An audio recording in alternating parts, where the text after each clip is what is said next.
Ready start.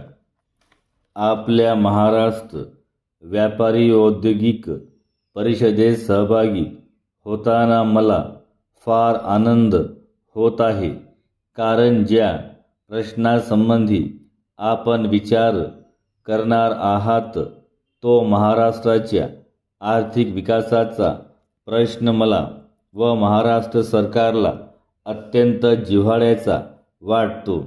स्वातंत्र्य प्राप्तीनंतर आता पाहावे तो प्रगतीच्या दिशेने आपण बरीच वाटचाल केलेली आहे. तथापि आणखी बराच मार्ग आपल्याला अद्यापि आक्रमावायचा आहे. हा मार्ग अनेक बिकट समस्या, अडचणी व संकटे यांनी भरलेला आहे असे मला वाटते. कोणीही नाकारू शकणार नाही. विकासापासून होणाऱ्या फायद्यांचा जेव्हा प्रश्न उपस्थित होतो त्यावेळी प्रथम आपले गाव, नंतर ज्या राज्यात आपण राहतो ते गाव, ते राज्य आणि शेवटी आपला भारत देश, या सर्वांच्या गरजा आपल्या डोळ्यापुढे उभ्या राहून पुष्कळ वेळा आपल्या विचारांचा गोंधळ उडतो. अशावेळी भारतरूपी कुटुंबाचे आपण घटक आहोत ही गोष्ट प्रथम लक्षात ठेवली पाहिजे आणि या भारतरूपी कुटुंबाचे जास्तीत जास्त कल्याण साधेल अशाच रीतीने आपण आपले सर्व व्यवहार आखले पाहिजेत. भारताचे दुःख तेच आपले दुःख आणि भारताचे सुख तेच आपले सुख असे प्रत्येकाने मानले पाहिजे.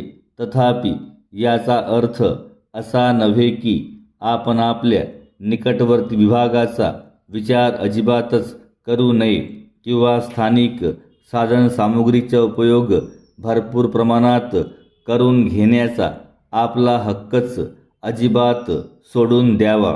राष्ट्रीय प्रगती याचा स्पष्ट अर्थ असा आहे की त्या शक्य तेवढ्या प्रमाणात स्थानिक प्रदेशाची प्रगती समाविष्ट असली पाहिजे, कारण अशा स्थानिक प्रदेशाच्या एकूण प्रगतीमुळेच संबंध देशाची प्रगती साध्य करता येते. परिच्छेद. स्थानिक विभागांचा विकास ही कल्पना राष्ट्रीय विकासाला विरोधी असतेच असे नाही.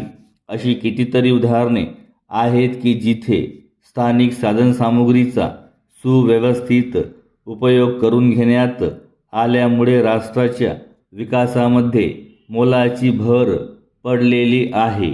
वस्तुस्थिती अशी आहे की ही समस्या प्रथम स्थानिक विकास की राष्ट्रीय विकास अशा स्वरूपाची नाही, तर देशाचा एक संध विकास घडवून आणणे हे या समस्येचे खरे स्वरूप आहे.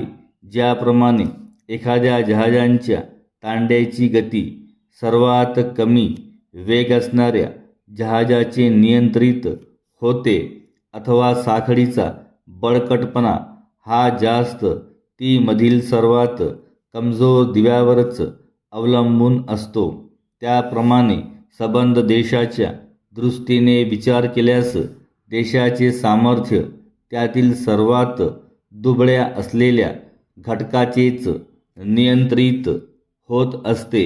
म्हणून अविकसित विभागाचा व प्रदेशाचा आपण प्रथम विचार केला पाहिजे.